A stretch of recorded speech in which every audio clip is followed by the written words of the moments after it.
Morning all of Utkarsh global study centre में आप सभी का स्वागत है। तो हम लोग आज से अपना मॉडर्न हिस्ट्री का सीरीज शुरू कर रहे हैं, जिसमें हम लोग को बहुत सारी चीज़ें पढ़नी है एग्जाम के पहले।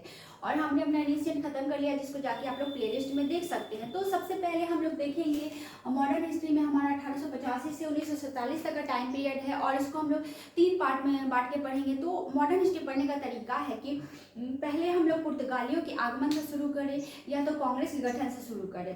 तो पुर्तगालियों के आगमन से संबंधित वीडियो मैंने अपलोड कर दिया, जिसको जाके आप लोग प्लेलिस्ट में देख सकते हैं। और यहाँ पे मैं आप लोगों को कांग्रेस के गठन से पहले और कांग्रेस के गठन वाला चैप्टर से शुरू कर रही हूँ मॉडर्न हिस्ट्री। तो सबसे पहले हम लोग देखेंगे कि भारत में कांग्रेस के गठन के पहले कौन कौन सी राजनीतिक संस्थाएं चल रही थी जो कि अंग्रेजों के विरुद्ध कार्य कर रही थी। तो चलिए शुरू करते हैं। सबसे पहले देखते हैं कि मॉडर्न हिस्ट्री को हम लोग 3 पार्ट में बांट के पढ़ेंगे, गांधीवादी चरण, उग्रवादी चरण और उदारवादी चरण, उग्रवादी चरण और गांधीवादी चरण। तो सबसे पहले उदारवादी चरण मॉडरेट पीरियड में 1885 से 1905 तक का टाइम पीरियड है, जिसमें हम लोग उदारवादी नेताओं के बारे में पढ़ेंगे जो कि उदारवादी थे और मांग करके हक मांगने में विश्वास रखते थे। उसके बाद उग्रवादी चरण के नेता एक्सट्रीमिस्ट पीरियड में 1905 से 1919 तक का चरण उग्रवादी चरण जो कि क्रांतिकारियों से भरा पूरा रहेगा। उसके बाद गांधीवादी चरण पढ़ेंगे, जिसमें सत्याग्रह आंदोलन देखने को मिलेगा और ढेर सारे आंदोलन देखने को मिलेंगे, गांधी जी के कार्य देखने मिलेंगे।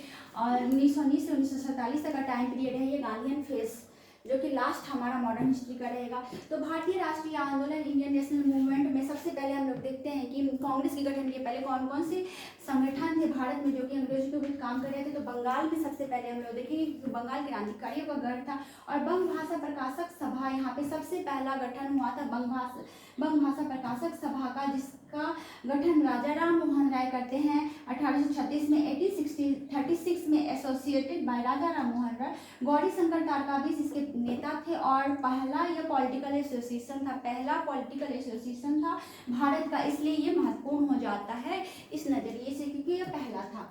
और ये क्वेश्चन में आ भी सकता है कि भारत का पहला पॉलिटिकल एसोसिएशन कौन था। तो बंग भाषा प्रकाशक सभा और इसके नेता थे गौरी शंकर तारकाबीस और 1836 में इसकी स्थापना की गई थी राजा राम मोहन राय द्वारा।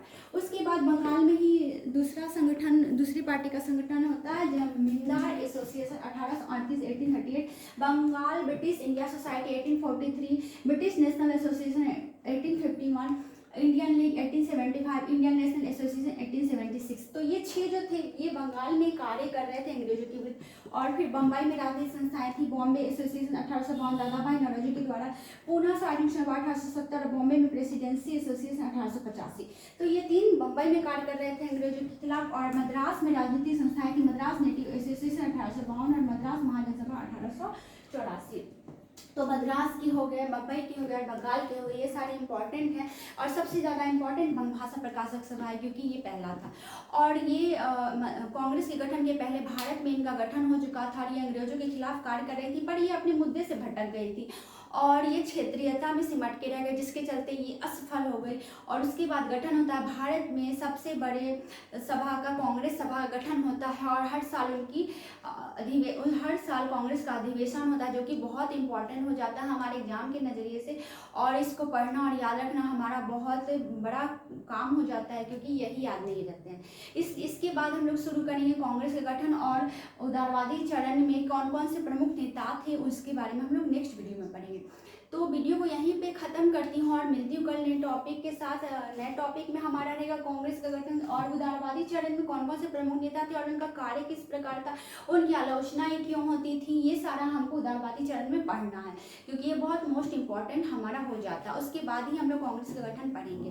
तो ये सारे कांग्रेस के पहले के गठन किए हुए संस्थाएं थी जो कि असफल रही, भारत में अपना कार्य नहीं कर सकी।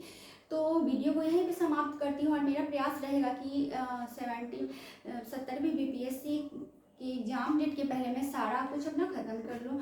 और क्योंकि मुझे भी परीक्षा की तैयारी करनी है और साथ में स्कूल भी जाना है तो टाइम बहुत कम रहता है, लेकिन मेरा प्रयास रहेगा कि मैं अपना काम बहुत अच्छे से कर सकूँ। तो उम्मीद करती हूँ आपको वीडियो पसंद आया, अगर पसंद आया तो please like share subscribe. Thanks for watching और मिलते हैं कल फिर नए वीडियो में नए टॉपिक के साथ। तब तक बने रहिए मेरे चैनल पर। Thank you.